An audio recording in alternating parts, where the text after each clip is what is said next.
यांची उद्या जयंती आहे। त्याच पार्श्वभूमीवर एक अतिशय सुंदर अशा प्रकारचं चित्र प्रदर्शन आज मविमच्या हॉलमध्ये त्याचं उद्घाटन आम्ही केलं। अतिशय सुंदर अशा प्रकारची चित्र दादांचं संपूर्ण जीवन दर्शवणारी, त्यांच्या लहानपणातली, परिवारातली, लग्नातली आणि त्यांच्या राजकीय सामाजिक कारकिर्दीतली विविध क्षणं जी आहेत ती अतिशय चांगल्या पद्धतीनं या प्रदर्शनाच्या माध्यमातून आपल्याला पाहायला मिळतात। दादांचा जसा उमदा स्वभाव होता, त्यांचं जे हास्य होतं, कधी त्यांची कठोरता होती, अशा सगळ्या गोष्टी आपल्याला या प्रदर्शनामध्ये पाहायला मिळतात। एकूणच हे प्रदर्शन पाहिल्यानंतर निश्चितपणे दादांचं व्यक्तिमत्व तर आपल्याला पाहायला मिळतंच, पण त्यासोबत अनेक आठवणी देखील या प्रदर्शनामुळे ताज्या होतात।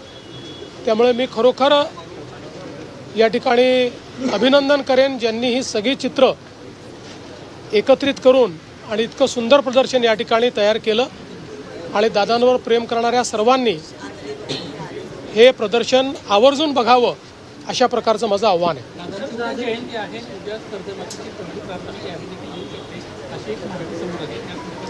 प्रयत्न आहे की उद्या पहिली यादी जी आहे ती जाहीर व्हावी।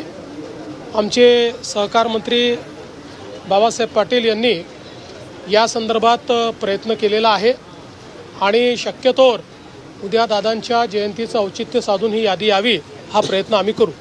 सातत्यानं एकीकडे राज्यात आंदोलनं होऊ लागलेले आहेत, कायदा सुव्यवस्थेचा प्रश्न निर्माण होऊ शकतो, काय अधिकची माहिती प्राप्त झाली का तुम्हाला या आंदोलनांच्या बाबतीत? बघा, असं आहे की लोकशाहीमध्ये आंदोलन करण्याचा अधिकार सर्वांना आहे। केवळ लोकशाहीमध्ये आंदोलन करतानाही संविधानाने दिलेले हक्क आणि त्यासोबत संविधानाने टाकलेली जबाबदारी या दोन्ही गोष्टी लक्षात घेतल्या पाहिजेत।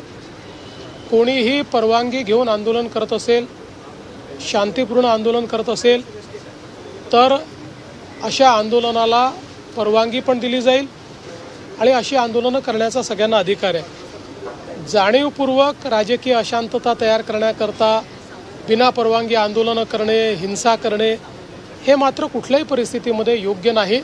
त्याच्यावर आवश्यक ती कारवाई केली जाईल।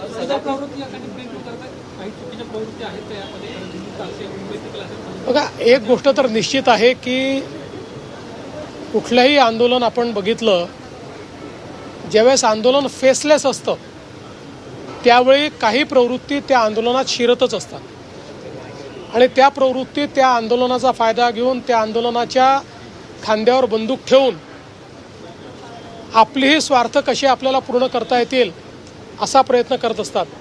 आता दिल्लीमध्येही जे आंदोलन झालं, अनेक राजकीय पक्ष त्यामध्ये आपली पोळी कशी भाजता येईल हा प्रयत्न करतायत। अनेक अशा संघटना की ज्या संघटनांचा या विषयाशी घेणं देणं नाही आहे, पण अराजकता कशी तयार करता येईल त्याचाही प्रयत्न करतायत। ज्यावेळी फेसलेस आंदोलन असतं त्यावेळी आपण दिल्लीमध्ये देखील बघितलं की कशा प्रकारे नेतृत्वहीन अशा प्रकारचं एक त्या ठिकाणी व्यवस्था आपल्याला पाहायला मिळाली। पोलिसांच्या गाड्या फोडणं असेल, गाड्या उलटवणं असेल, पोलिसांवर दगडफेक असेल, अशा अनेक गोष्टी घडल्या। का एक गोष्ट मी आपल्याला सांगतो की कुठल्याही सरकारला आपल्या नागरिकांवर लाठीचार्ज करणं हे कधीच आवडत नाही, पण काल आपण बघितलं असेल ज्या प्रकारची अवस्था त्या ठिकाणी होती, जर पोलिसांनी कंट्रोल घेतला नसता तर अनेक अनावश्यक अशा गोष्टी त्या ठिकाणी घडल्या असत्या। पोलिसांनी मोठा संयम देखील दाखवलेला आहे आणि अर्थातच अशा प्रकारचं आंदोलन हे त्या ठिकाणी योग्य पद्धतीने व्हावं यापुरतं जेवढं त्याच्यावर कारवाई केली पाहिजे तेवढी कारवाई ही पोलिसांनी केली आहे। मला असं वाटतं की याच्या खोलात जर आपण गेलं तर मी काही सगळ्या आंदोलकांवर त्या ठिकाणी कुठलाही आरोप करू इच्छित नाही। काही लोक चांगल्या भावनेने देखील करत असतील पण हे निश्चित आहे की त्याच्यात असे लोकही घुसलेले आहेत की ज्यांना आपला स्वार्थ साधायचा आहे, ज्यांना या नीटशी काही घेणं देणं नाही आहे, ज्यांना केवळ अराजकता तयार करायची. भाऊ यांचे वक्तव्य आलंय, त्यांनी म्हटलंय की जंतर मंतरवर आंदोलन करणारे हे अतिरेकी आहे. नाही, सदाभाऊ काय बोलले हे मला माहिती नाही. माझं मत असं आहे की मी पुन्हा सांगतो, आंदोलन करणारे काही लोक हे चांगल्या भावनेने करणारे असू शकतात, मला त्यांच्याबद्दल म्हणायचं नाही.